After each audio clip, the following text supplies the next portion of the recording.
Hello students, you are most welcome in your on YouTube channel JK Maths Zone. So today we will study about matrices. It is a plural form and matrix is a singular form. यानी matrices जो है वो plural form है और matrix जो है वो singular form है। तो इसके बारे में हम लोग पढ़ेंगे। ये 12th क्लास का चैप्टर है, इसको हम लोग टोटली पढ़ेंगे, यानी पूरा बेसिक कॉन्सेप्ट सब पढ़ेंगे, सारी प्रॉपर्टी ऑपरेशन सब टोटली। अच्छा, तो पहले इसके एप्लीकेशन जान लेते हैं, आखिर इसको बनाया क्यों। इतने चैप्टर क्या कम थे जो मैट्रिसेस भी बना दिया गया। तो इसको बनाने का जो उद्देश्य था वो ये था, it is simple approach to solve the linear equation. अब आप कहेंगे कि लीनियर इक्वेशन तो सॉल्व करना आप जानते ही हैं, जैसे 2x + 3y = 5, एक और ले रहे हैं 9x - 4y = 10। अब इसको सॉल्व करना है तो आप जानते हैं कि इसको कैसे सॉल्व कर सकते हैं। एलिमिनेशन मेथड बहुत से आपने पढ़ा है, आप इसको जानते हैं कि हाँ सर ये सॉल्व हो जाएगा। अच्छा, अगर ये 2 वेरिएबल है x एंड y, लेकिन अगर इसको 3 वेरिएबल कर ले +4z 0 और इसको भी 3 वेरिएबल का कर लें 10z = 0, तो ये 3 वेरिएबल का हो गया x y z, ये भी x y z, 2 equation 3 variable की। तो आप कहेंगे सर थोड़ा टाइम लगेगा, लेकिन ये भी सॉल्व हो जाएगा। लेकिन इसी तरह से अगर 10 वेरिएबल 10 इक्वेशंस कर दी जाए तो उसको सॉल्व करने में आपको कितना टाइम लगेगा, यानी बहुत ज्यादा समय लगेगा और उसको आप सॉल्व करना भी पसंद नहीं करेंगे। तो इसको सॉल्व करने के लिए आपका क्या बनाया गया, matrices. Now days matrices widely use in different fields, means scientific field, economics, computer science and science mostly. यानी कि मैट्रिसेस का यूज इस समय बहुत ज्यादा हो रहा है कंप्यूटर साइंस में, साइंस में, है ना, साइंस फील्ड में हो रहा है, इकोनॉमिक्स में हो रहा है, बहुत ज्यादा यूज हो रहा है। ये बात तो हो गई कि आखिर इसके एप्लीकेशंस क्या है, यानी कि इसके यूज क्या है, क्यों बनाया गया इसको, इसके बारे में मैंने आपको बता दिया कि इसका यूज डिफरेंट फील्ड में होता है। अच्छा, दूसरी बात ये बताई थी, जो मैट्रिसेस मैंने लिखा है ये प्लूरल फॉर्म है और ये सिंगुलर फॉर्म है। अब बात करते हैं कि आखिर मैट्रिक्स है क्या। ठीक, मैट्रिक्स का मतलब क्या है, तो इट इज अ, देखिए लिख रहा हूं मैं, इट इज अ रेक्टेंगुलर और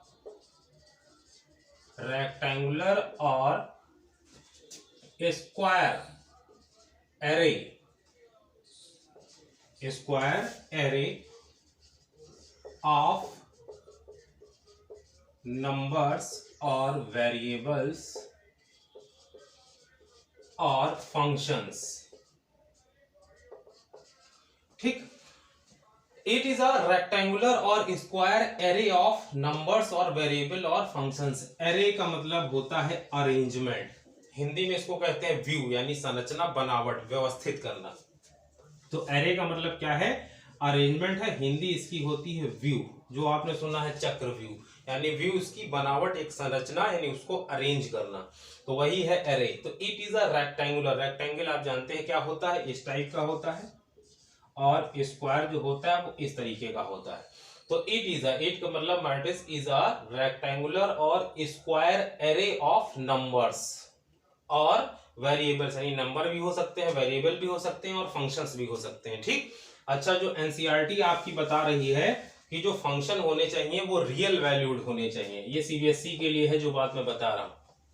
फंक्शन कैसा होना चाहिए, रियल वैल्यूड फंक्शन होना चाहिए, ये बात आपकी एनसीईआरटी कहती है। For CBSE it is important. तो जो मैट्रिक्स हम लोग बनाएंगे उसमें क्या होंगे, नंबर्स होंगे, वेरिएबल होंगे और फंक्शन, यानी नंबर्स भी हो सकता है, वेरिएबल भी हो सकता है और फंक्शन। और नंबर्स तो कौन कौन से हो सकते हैं, रियल और कॉम्प्लेक्स, कोई भी हो सकता है।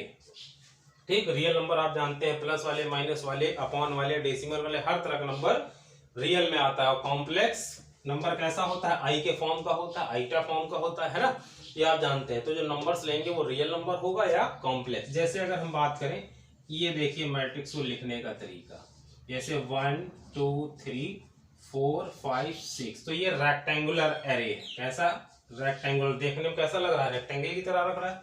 तो it is a rectangular array of real numbers. ये क्या है, 1 2 3 4 5 क्या है, रियल नंबर्स है, जिनको आप एलिमेंट या एंट्रीज भी कहते हैं। क्या कहते हैं, एलिमेंट और एंट्रीज। याद रखिएगा, एंट्रीज बोल रहा हूं, एंट्रीज बहुत कम लोग यूज करते हैं, ज्यादातर लोग एलिमेंट बोलते हैं।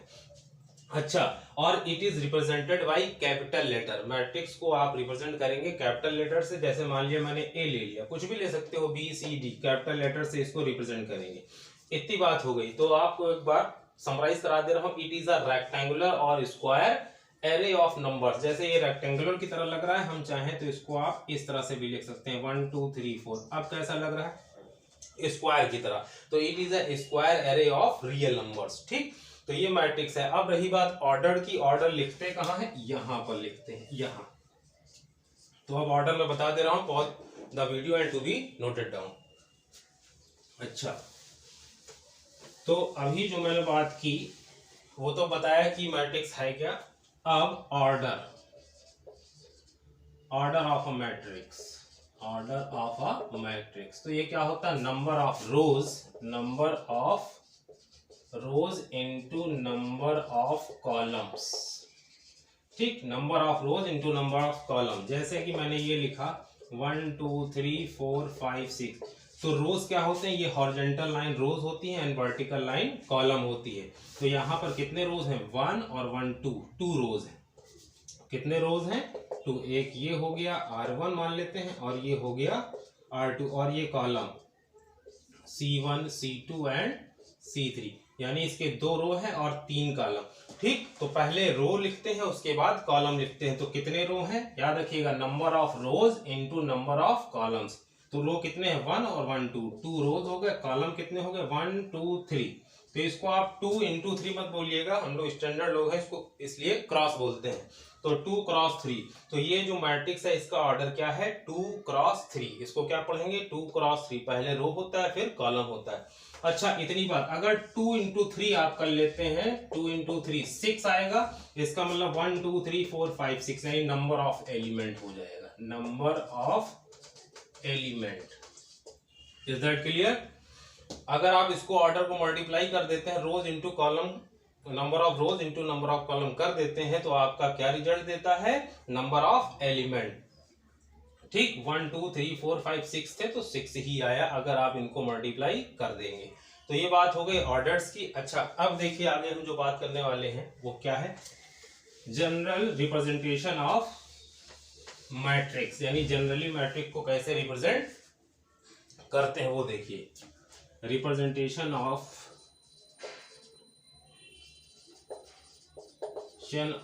मैट्रिक्स। स्पेलिंग थोड़ी भैया देखते रहना, मैथमेटिक्स के टीचर है ना, तो वो हो सकता है 19-20 कुछ हो जाएगा। तो रिप्रेजेंटेशन ऑफ मैट्रिक्स, मैट्रिक्स को रिप्रेजेंट कैसे करते हैं वो देखिए। जैसे मान लिया एक ए है, मान लिया हमें एक मैट्रिक्स बनाना है 3 क्रॉस 2 का, यानी कि रो कितने हो? 3 और कॉलम कितने हो? 2। अच्छा, तो रो कितने लेने हैं? 3 रो लेने हैं। तो ये देखिए, मान लिया 3 क्रॉस 3 कर ले रहा हूं, 1 2 3।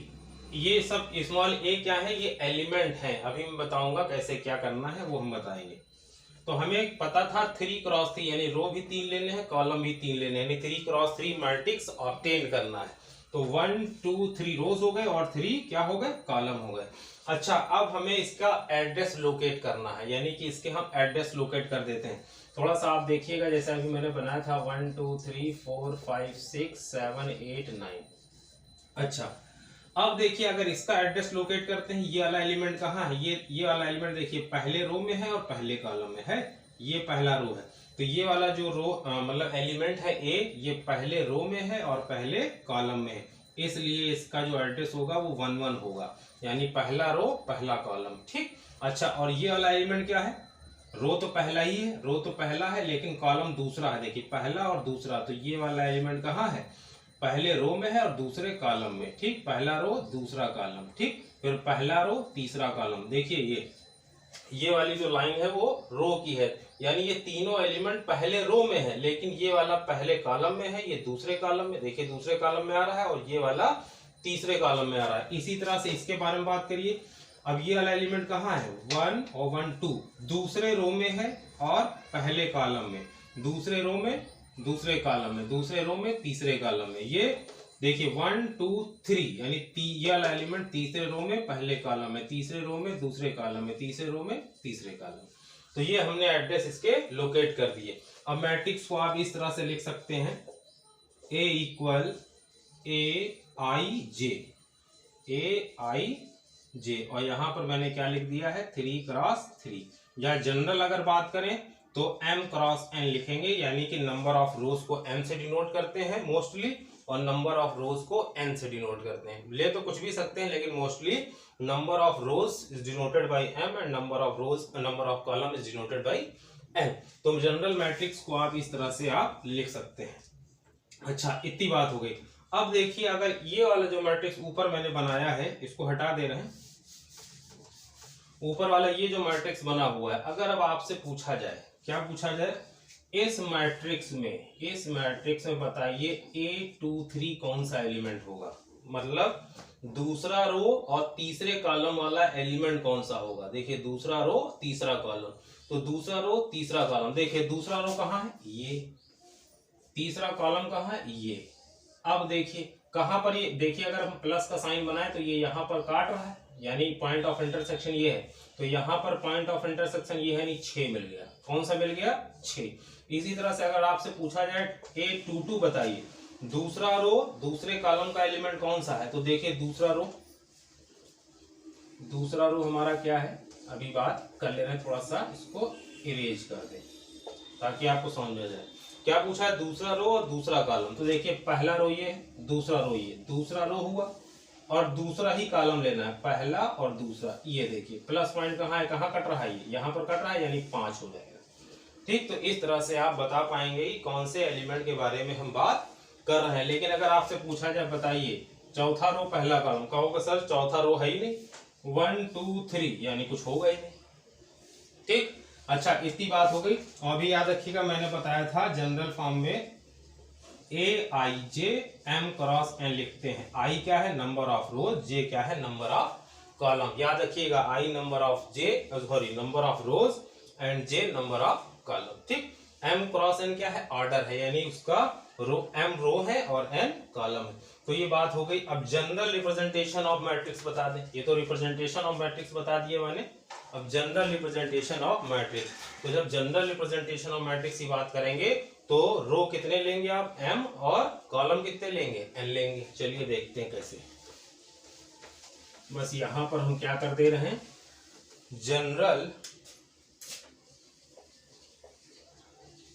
General representation of matrix. तो देखिए, अभी मैंने आपको बताया था, इस तरह से मैं लिख ले रहा हूं A। अब कहोगे सर कहां तक ले जाएंगे, क्योंकि m है, नंबर ऑफ रोज कितने हैं, m, यानी m रो है और n कॉलम है, तो 1 2 3। ठीक, इस तरह से, जैसे मान लिया मैं इस तरह की बात कर ले रहा हूं, इस तरह से अगर हम बात करें, देखिए ये कहाँ है, पहले रो पहले कॉलम, पहला रो दूसरा कॉलम, पहला रो तीसरा कॉलम, पहला रो चौथा कॉलम, पहला रो पांचवा कॉलम। फिर रो कितना ले लें, m रो। ठीक, m रो ले लें, सॉरी रो तो एक ही है। ठीक, देखिए ये रो कौन सी है, पहली। देखिए सबके रो वही है, इसकी भी रो 1 है, इसकी भी रो 1 है, इसकी भी रो 1 है, इसकी भी रो 1, इसकी भी 1, तो लास्ट वाला जो होगा उसकी भी रो 1 होगी, लेकिन लास्ट वाला कॉलम कौन सा होगा, n होगा, यानी 1n हो गया। समझ में आ गई बात। 1 1 1 2 1 3 1 4 डैश डैश 1n, क्योंकि ये सारे एलिमेंट जो है वो पहले रो में है, इसलिए 1 1 1। रो तो वही है, लेकिन लास्ट वाला जो कॉलम होगा वो n होगा, क्योंकि टोटल नंबर ऑफ कॉलम क्या है, n, यानी टोटल n कॉलम है। अच्छा, इसी तरह से ये क्या होगा, 2 1 2 2 2 3 2 4 2 5 और 2n होगा, इस तरह से। तो इस तरह से अगर हम बात करें तो लास्ट वाली, देखिए ये पहली रो हो गई, ये दूसरी रो 2 2 2 2 2 दूसरी रो है, इस तरह से चलेगा। तो अब क्या हो जाएगा, रो m हो जाएगी, सब में क्या रहेगा, रो तो m ही रहेगी, यानी जितनी भी, ये कौन सी रो है, देखिए ये आपकी रो है कौन सी, R1, पहली रो दूसरी रो तीसरी चौथी पांचवी, इस तरह से ये mv रो, Rm, ये mv रो है, यानी सबके रो क्या होंगे, m होंगे। अच्छा, अब कॉलम कौन सा है, देखिए पहले कॉलम में है, ये एलिमेंट कहाँ है, पहले कॉलम में, ये कहाँ है, दूसरे कॉलम में, ये तीसरे कॉलम में, और ये nवें कॉलम में, क्योंकि लास्ट वाला कॉलम कौन सा है, n। तो ये जनरल रिप्रेजेंटेशन ऑफ मैट्रिक्स हो गया। ये सारे जितने भी एलिमेंट हैं पहले रो में है, सारे 1 1 1 इक्वल होंगे। ये दूसरे में है 2 2 2 होंगे, कॉलम बदलेगा। ये पहले कॉलम, ये कॉलम होता है ना, ये सब क्या है, कॉलम। ये एलिमेंट पहले कॉलम में है, ये वाला दूसरे में, ये वाला तीसरे में, और ये वाला nवें में, यानी लास्ट वाली कॉलम कौन सी होगी, n। तो it is a general representation of matrix of order m cross n। इनका जो ऑर्डर होगा वो क्या होगा, m क्रॉस n। ठीक, तो आपको इतनी बातें मैंने आपको बता दी कि मैट्रिक्स क्या है, इसका रिप्रेजेंटेशन क्या है, और कैसे इसको लिखना है। ठीक, आगे बात करते हैं अब हम लोग टाइप्स ऑफ मैट्रिक्स। यहां तक क्लियर हो गया है, इसको कॉपी करके नोट कर लीजिएगा। आगे बात करते हैं types of matrix.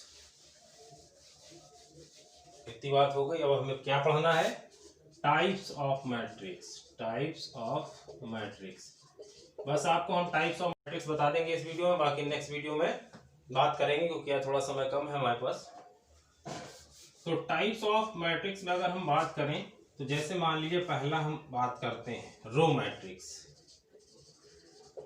Row matrix क्या होता है, जिसका एक ही रो, जैसे मान लिया 1 2 3, ये देखिए रो कितना है, एक कॉलम कुछ भी हो सकता है 1 2 3, ठीक, लेकिन रो तो एक ही है, यानी कि ओनली वन रो, ओनली वन रो।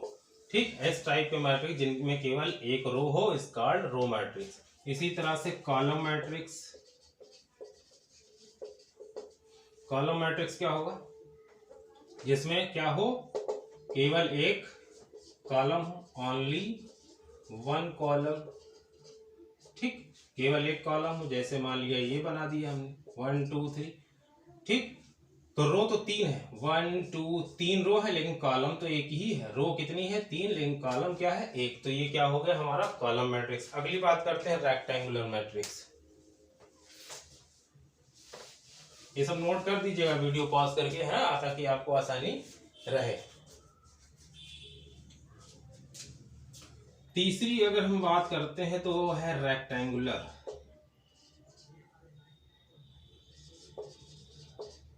Rectangular matrix. तो रेक्टेंगुलर मैट्रिक्स कहते किसको है, बहुत आसान है। जैसे मान लिया जो आपका नंबर ऑफ रोज अगर नंबर ऑफ कॉलम के इक्वल ना हो, इफ नंबर ऑफ रोज, यानी m क्या है, number of rows does not equal to number of column, the such type of matrix is called rectangular matrix. मतलब जैसे एक कोई मैट्रिक्स है 1 2 3 4 5 6, देखिए इसके रो कितने हैं, 2 रो हो गए। रो कितने, 2, 1 2 3, 3 क्या होगा, कॉलम। तो देखिए रो अलग है, कॉलम अलग है, यानी m कितना आया 2 और n कितना आया 3, यानी m does not equal to n। तो ये क्या कहलाएगा, रेक्टेंगुलर मैट्रिक्स। अच्छा, अगली बात करते हैं जो हम लोग इसको इरेज करने जा रहे हैं, आप नोट कर लीजिएगा, स्क्वायर मैट्रिक्स। हम इरेज करते रहेंगे, आप वीडियो पॉज करके नोट कर सकते हैं, कुछ छूटेगा नहीं, कोशिश रहेगी कुछ कोई कॉन्सेप्ट छूटे ना। स्क्वायर मैट्रिक्स, और थोड़ा सा आज तेज पढ़ा रहे हैं क्योंकि टाइम कम है, I have no more time, so please manage, है ना। स्क्वायर मैट्रिक्स क्या है, such type of matrix in which m equal n, मतलब number of column equal number of rows अगर हैं, तो इस तरह का मैट्रिक्स क्या कहलाएगा, square matrix. Means if m equal n, यानी जितने रो हैं अगर उतने ही कॉलम हो जाए, मतलब 1 2 3 4, देखिएगा एक मैट्रिक्स बनाया, 2 row 2 column, 2 into 2 means m equal n आ गया, तो ये क्या कहलाएगा, is called as known as square matrix. अच्छा, इतनी बात हो गई। अब इंपॉर्टेंट बात बताने जा रहा हूं, डायगोनल मैट्रिक्स। क्या, डायगोनल मैट्रिक्स। 3 हो गए, तो चौथा है ये डायगोनल मैट्रिक्स, ये इंपॉर्टेंट है। डायगोनल मैट्रिक्स की अगर हम बात करें तो सबसे पहले स्क्वायर मैट्रिक्स होना चाहिए। डायगोनल मैट्रिक्स ऐसा होना चाहिए स्क्वायर मैट्रिक्स, मतलब जिसका नंबर ऑफ रोज और नंबर ऑफ कॉलम इक्वल हो, वो कहलाता है स्क्वायर मैट्रिक्स। तो डायगोनल मैट्रिक्स के लिए मैट्रिक्स का स्क्वायर होना कंपलसरी है।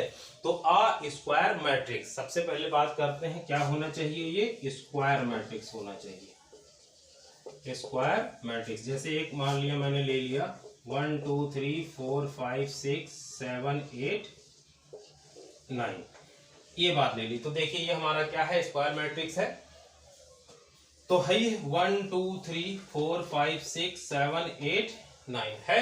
अच्छा, तो ये तो जनरल मैट्रिक्स है, यानी कि इसका ऑर्डर क्या है, 1 2 3 रो है और 3 क्या है, कॉलम। तो ये क्या है, 3 क्रॉस 3 मैट्रिक्स है, लेकिन हमें पढ़ना क्या है, डायगोनल मैट्रिक्स। तो देखिए ये आप जानते हैं इसको क्या कहते हैं, डायगोनल, ये आप जानते हैं। तो कहेंगे सर ये डायगोनल है, तो ये वाला भी तो डायगोनल है, इस तरीके वाला। लेकिन हमें डायगोनल की कौन सी बात करनी है, प्रिंसिपल डायगोनल। इस तरीके का जो होता है ये कहलाता है प्रिंसिपल डायगोनल। ठीक, स्पेलिंग थोड़ा देख लेना, क्योंकि मैथमेटिक्स टीचर हो सकता है आई में कोई डिफरेंस हो जाए, फिलहाल वैसे कम ही होता है, देख लीजिएगा। तो हमें जो बात करनी है, एक डायगोनल इस तरीके का है जो मैंने बना दिया ये, तो इसे हम कहते हैं प्रिंसिपल डायगोनल। ये प्रिंसिपल डायगोनल है। तो प्रिंसिपल डायगोनल के एलिमेंट कुछ भी हो सकते हैं, इज एनीथिंग। प्रिंसिपल डायगोनल के एलिमेंट कुछ भी हो, लेकिन इनको छोड़कर जो भी बचेगा वो सब जीरो होना चाहिए, जीरो। समझ में आ रही बात, प्रिंसिपल डायगोनल के एलिमेंट को छोड़कर, except element of principal diagonal all entries are zero, यानी सभी एंट्रीज, यानी ये सब एंट्री क्या होनी चाहिए, zero, except principal diagonal element. तो आप कहेंगे सर प्रिंसिपल डायगोनल एलिमेंट मतलब 1 5 9 क्या बात कर रहे हैं, यस।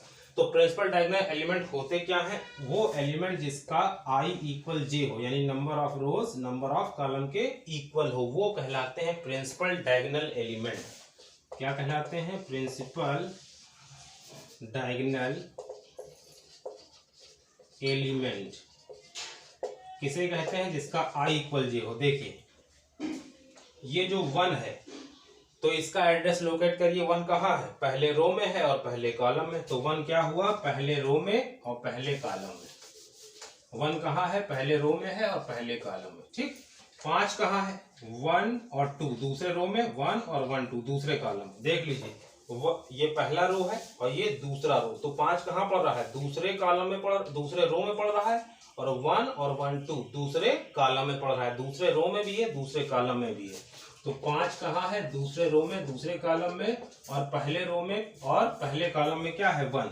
9 कहाँ है, 1 2 3 तीसरे रो में है। 9 कहाँ है, 1 2 3 तीसरे रो में है, और किस कॉलम में है, 1 2 3 तीसरे ही कॉलम में है। तीसरे रो में तीसरे कॉलम में कौन सा है, 9। तो देखिए i इक्वल j हुआ कि नहीं, नंबर ऑफ रोज भी 1 है, नंबर ऑफ कॉलम भी 1, number of rows number of column equal, number of rows number of column equal.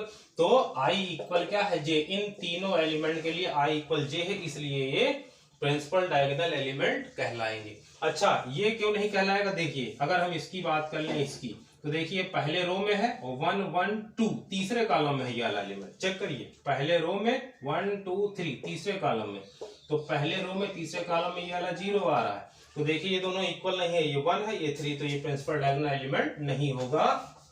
ठीक, तो क्या डेफिनेशन हो गई, all entries are zero except principal diagonal element is called diagonal matrix. तो उसे हम क्या कहेंगे, डायगोनल मैट्रिक्स कहेंगे। आ गई बात समझ में, डायगोनल मैट्रिक्स के लिए स्क्वायर मैट्रिक्स का होना जरूरी है, किसके लिए, डायगोनल मैट्रिक्स के लिए। अब आप कहेंगे सर आप कह रहे थे प्रिंसिपल डायगोनल एलिमेंट वो होते हैं जिनका i इक्वल j हो, यानी number of rose equal number of column हो। तो क्या इसके लिए भी स्क्वायर होना चाहिए, यानी इसके लिए भी स्क्वायर मैट्रिक्स होना चाहिए। देखिए कैसे, आपने कहा सर अगर इस तरह से है 1 0 0 0 5 0 0 0 6, तो आपने कहा कि सर ये हमने देख लिया, इस तरह से हम बना देंगे कि ये प्रिंसिपल डायगोनल एलिमेंट है। तो आप इतनी कहानी क्यों बता रहे हैं कि देखिए पहले रो में है पहले कॉलम में है, यानी जिसका नंबर ऑफ रोज और नंबर ऑफ कॉलम इक्वल हो, यानी i इक्वल j हो, तो वो कहलाएगा। तो कहोगे आप कि सर सीधे ऐसे लाइन खींच देंगे, पता चल जाएगा 1 5 और 6 प्रिंसिपल डायगोनल एलिमेंट है। लेकिन ऐसा नहीं है, क्यों, क्योंकि डायगोनल मैट्रिक्स के लिए मैट्रिक्स का स्क्वायर मैट्रिक्स होना कंपलसरी है। किसके लिए, डायगोनल मैट्रिक्स के, लेकिन डायगोनल एलिमेंट के लिए, डायगोनल एलिमेंट के लिए हमें स्क्वायर मैट्रिक्स लेना कंपलसरी नहीं है। कैसे, देखिए बताते हैं।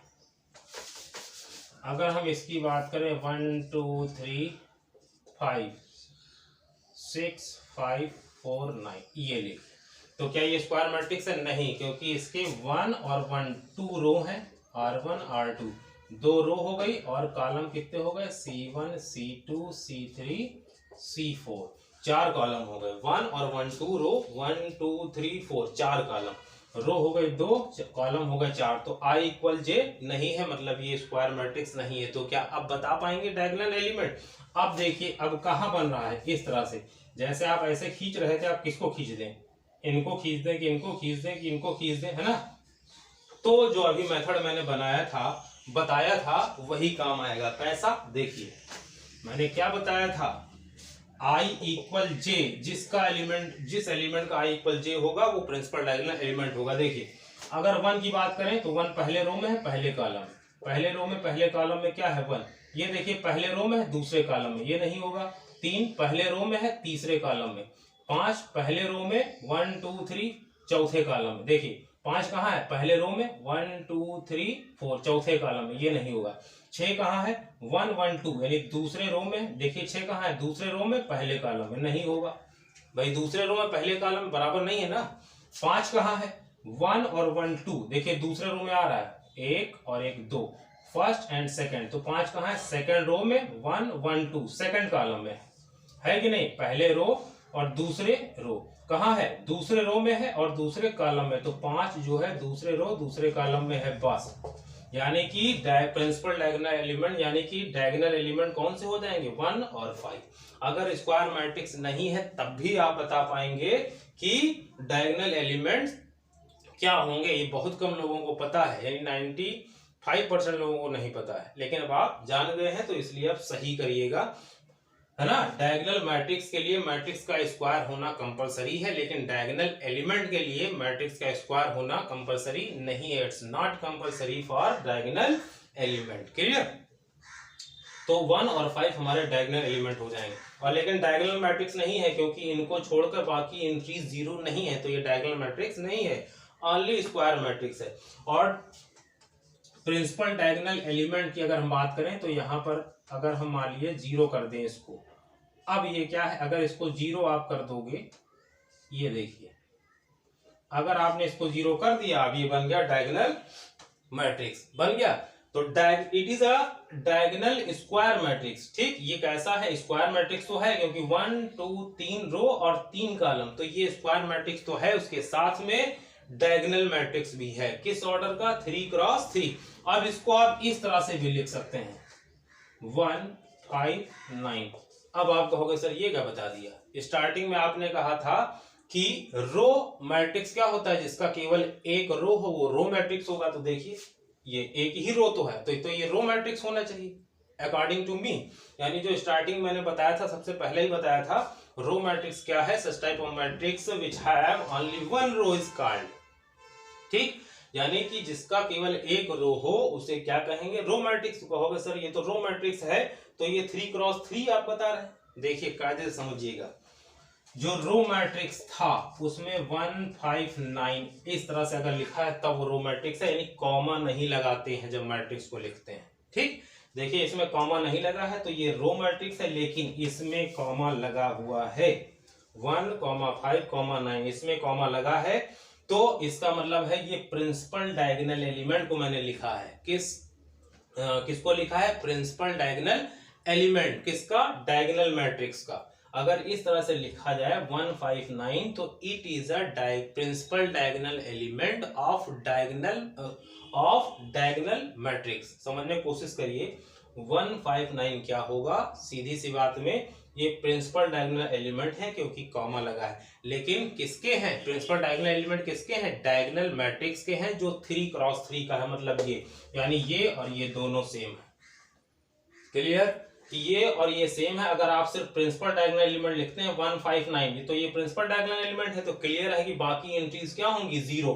यानी ये जो लिखा है ये भी 3 क्रॉस 3 का ही मैट्रिक्स है।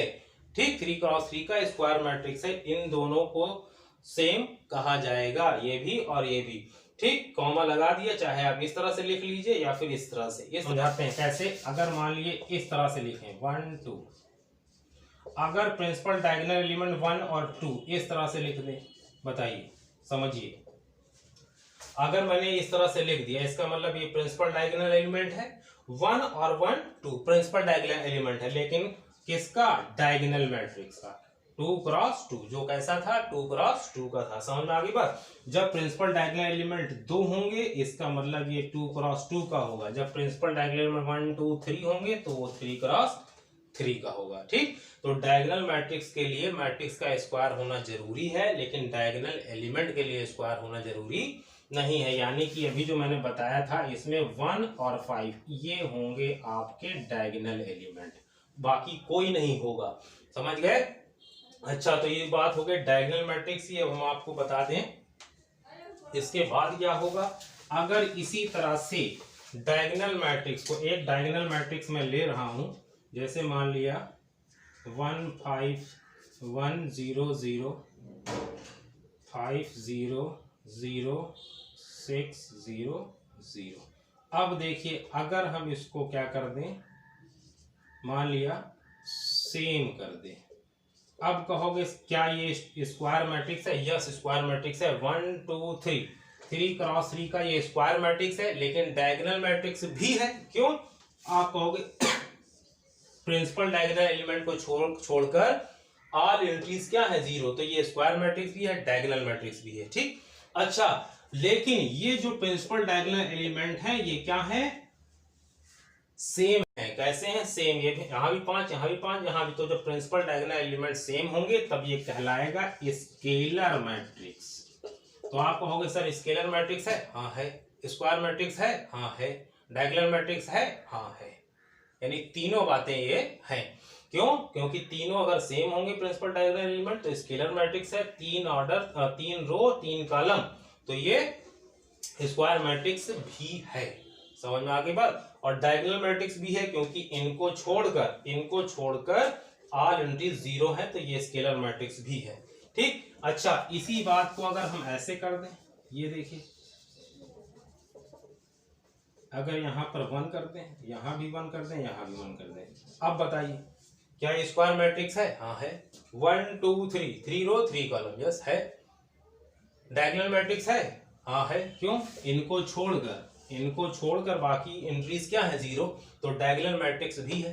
ठीक, स्क्वायर मैट्रिक्स है, डायगोनल मैट्रिक्स भी है। अच्छा, अब आपने कहा कि ये तीनों सेम है, स्केलर है, लेकिन 1 1 1, ये भी ध्यान रखना है, अगर 1 1 1 आ गया तो ये आइडेंटिटी मैट्रिक्स भी है। आइडेंटिटी मैट्रिक्स आ गई बात समझ में। स्क्वायर मैट्रिक्स है ये। ठीक, डायगोनल मैट्रिक्स है क्योंकि डायगोनल एलिमेंट को छोड़कर सब 0 है, डायगोनल हो गया।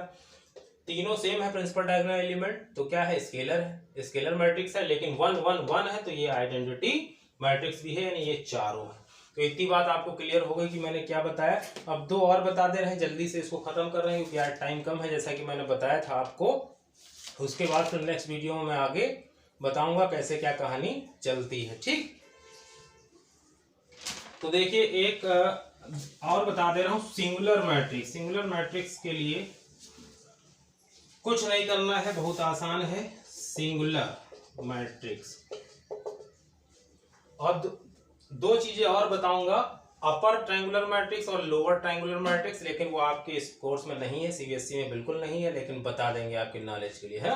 तो फिलहाल सिंगुलर मैट्रिक्स क्या होता है? अगर डिटर्मिनेंट ऑफ ए इक्वल 0, ये बताएंगे डिटर्मिनेंट क्या है। अभी 2 क्रॉस 2 का देख लीजिए, जैसे 1 2 3 4 है, ये जो सिंबल मैंने लगाया है it is a symbol of determinant. तो डिटर्मिनेंट निकालते कैसे? इनको मल्टीप्लाई कर दीजिए, इस डायगोनल वाले को, 1 4 जा 4, माइनस कर दीजिए इनका मल्टीप्लीकेशन, 3 2 जा 6 -2, यानी कि इसका जो डिटर्मिनेंट आया वो -2, यानी एक फिक्स वैल्यू आई। ठीक, अच्छा, मैट्रिक्स की कोई फिक्स वैल्यू नहीं निकाल सकते आप, यानी मैट्रिक्स को सॉल्व करें और कोई एक फिक्स वैल्यू आ जाए, इट इज नॉट पॉसिबल। जैसे 1 2 3 4 ये है, अब इसको सॉल्व करके कोई फिक्स वैल्यू नहीं निकाल सकते कि आपने इसको सॉल्व किया मान लिया 4 आ गया, ये संभव नहीं है। तो फिक्स वैल्यू निकालने के लिए मैट्रिक्स का डिटर्मिनेंट निकालना पड़ता है, ये आगे वाले चैप्टर में है, वो हम बताएंगे, लेकिन थोड़ा डिटर्मिनेंट आपको बता देंगे नेक्स्ट वीडियो में, क्योंकि थोड़ा बहुत यूज है। अच्छा, तो डिटर्मिनेंट ऑफ ए अगर 0 है तो वो सिंगुलर मैट्रिक्स है, और अगर नॉन सिंगुलर की बात करें, नॉन सिंगुलर मैट्रिक्स, बस अगर ये डज नॉट इक्वल हो, determinant of A does not equal to 0 हो, तो ये नॉन सिंगुलर मैट्रिक्स है। समझ में आ गई बात? अच्छा, अब यहां जल्दी से मैं आपको बता ही दे रहा हूं, अपर ट्रायंगुलर मैट्रिक्स और लोअर ट्रायंगुलर मैट्रिक्स, ये लास्ट टॉपिक है इसका, टाइप्स ऑफ मैट्रिक्स का। आई थिंक मैंने आपको सब बता दिया। टाइप्स ऑफ मैट्रिक्स में क्या है, मैट्रिक्स को रिप्रेजेंट कैसे करते हैं, स्क्वायर मैट्रिक्स क्या होता है, एप्लीकेशन ऑफ मैट्रिक्स क्या है, ये सारी चीजें बता दी हैं। थोड़ा सा तेज पढ़ाया है, लेकिन आप वीडियो को पॉज करके आराम से उसको नोट करके समझ सकते हैं, नहीं थोड़ा क्लियर होता है दूसरी बार आप फिर देख सकते हैं, है ना। अच्छा, तो अपर ट्रायंगुलर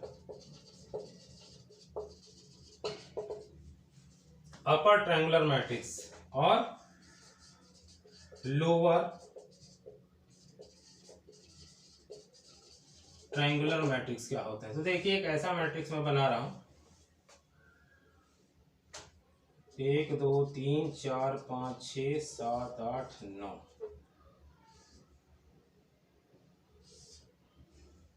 ठीक। देखिए, एक मैट्रिक्स मैंने ऐसा बनाया, तो देखिए ये ट्रायंगल फॉर्म कर रहा है ऊपर वाला, ये तो डायगोनल है, प्रिंसिपल डायगोनल है, कौन सा, 1 5 और 9 वाला। थोड़ा सा रेड पेन यूज कर लेंगे। देखिए, ये आपका जो है, ये क्या है, प्रिंसिपल डायगोनल एलिमेंट है। तो प्रिंसिपल अगर हम बात करें अपर ट्रायंगुलर मैट्रिक्स, तो ये जो ट्रायंगुलर फॉर्म कर रहा है, इसके नीचे यानी नीचे वाले जितनी भी एंट्रीज हैं ये 0 होनी चाहिए, यानी यहाँ 0 हो, यहाँ भी 0 हो, यहाँ भी 0।